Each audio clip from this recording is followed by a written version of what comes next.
Some in the liberal media wasting no time, going straight to politics after a shooter killed those 19 children and 2 teachers in a Texas classroom. What are we doing? Because why are we always at square one with this? And I swear to God, if I see another Republican senator talk about their heart being broken, I'm going to go punch somebody. The enemies are the hypocrites and the scoundrels who stand up in the United States Senate and talk about what a tragedy it is. And we must all pray for the survivors. They actively work against progress. They are cowards. A lot of opinion on this. Actually, 2 articles in Washington Examiner saying it's not that simple. One titled, "Biden Blames Gun Lobby When His Real Enemy is Culture." The other with, "We Must Confront the Cultural Mess That Gave Us Uvalde." And a Wall Street Journal op-ed headlined this way, "Young Men, Guns, and Guardrails," and argues, quote, "Today's young killers are not motivated by material deprivation. They are typically from middle-class families with access to smartphones and Xboxes. Their deficit is social and spiritual. The rise of family dysfunction and the decline of mediating institutions such as churches and social clubs have consequences." Tammy Bruce, Fox News contributor, host of Get Tammy Bruce on Fox Nation, is in focus.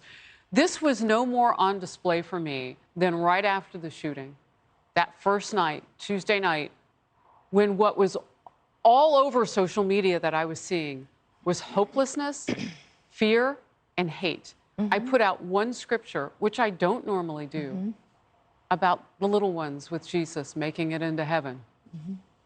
And the response was, my goodness, thank goodness, something with hope, something positive.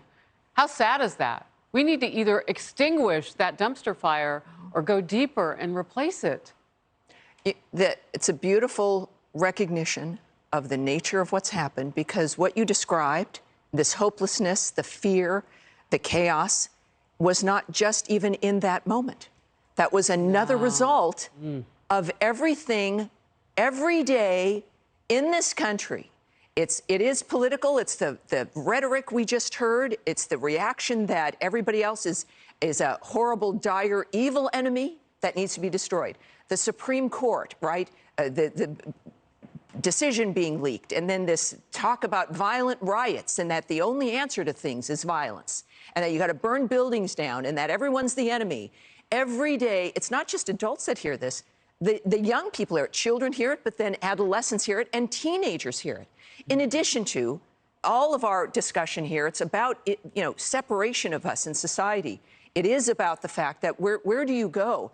Where there's churches now being poo-pooed. It's that church is the problem, or social clubs are the problem, or family is the problem, that the government takes care of your children, the fights with the schools, teachers trying to eliminate the parents directly from influence with their children.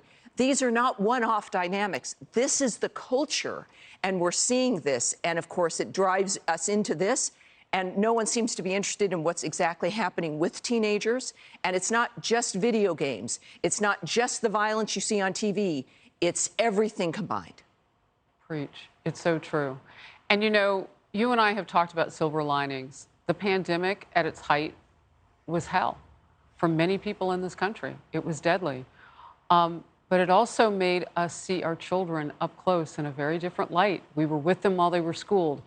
I was with mine 24 hours a day at one point in lockdown in New Jersey. And the blessing of that was I got to see the portal that they were being exposed to in the classroom every day and what was missing in their lives. And some of it was on me and my husband to make up the difference. And you lean in. And you know what? Our generation, we have grown up as women within this certain kind of environment. We adapt. We've made certain choices, absolutely. But then what happens is we get into habits and we forget that we might not notice certain things. And it's parents everywhere noticing. It's like, well, wait a minute. I haven't really noticed what the curriculum is. And then you don't notice the negative of the fact that teachers in schools aren't making an effort to make sure you know what the curriculum is. Parents across the country realized, why is no one trying to get me involved? And even though it's like you've got to make a choice to do so, and then when you do, and you go to the school board meetings, You're decried as terrorists for wanting to be involved in your children's lives. I want to get to this last quick point because it is something that we don't talk about and have been lately, but I don't know if we're nailing mental illness. I don't know if we're nailing domestic abuse at home. I don't know if we're nailing the things that reportedly were happening in this teenager's life and in the lives of kids across the country. There were worries domestically. Well, if kids aren't in the classroom, we can't keep them safe from some of the stuff that's going on at home. Why aren't we dealing with that better? Yeah, and look, this is what comes up. Everyone says, why don't we make a change? Why doesn't any of our conversations help? Well, when you have such hostility and anger that goes right back to violence and condemning other people, it sucks all the air out of the room. You have the conversation, the political conversation about guns. It means nothing else gets discussed.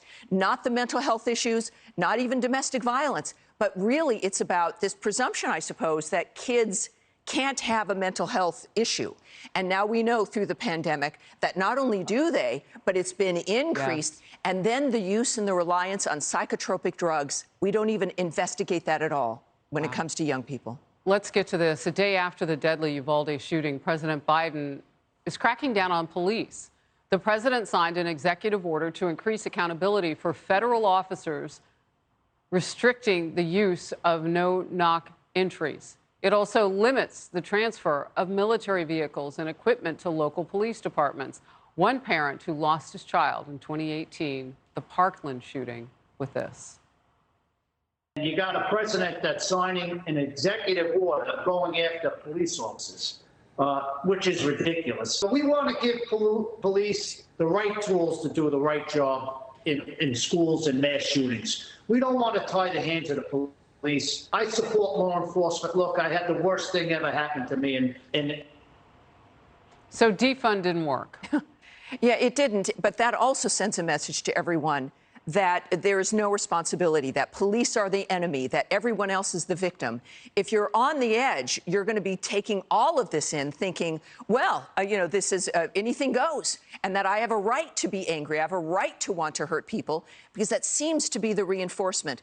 And so when it comes to the police, of course, then this is, once again, a reinforcement that law enforcement parameters, law and order is wrong or is the enemy.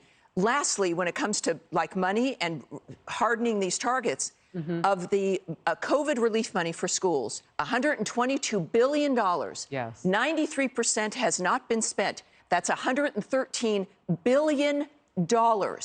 Every single school in this country could benefit from that money being able to be repurposed to security and to hardening those targets. But nobody discusses that, and the money is there. Those are important facts, all of it.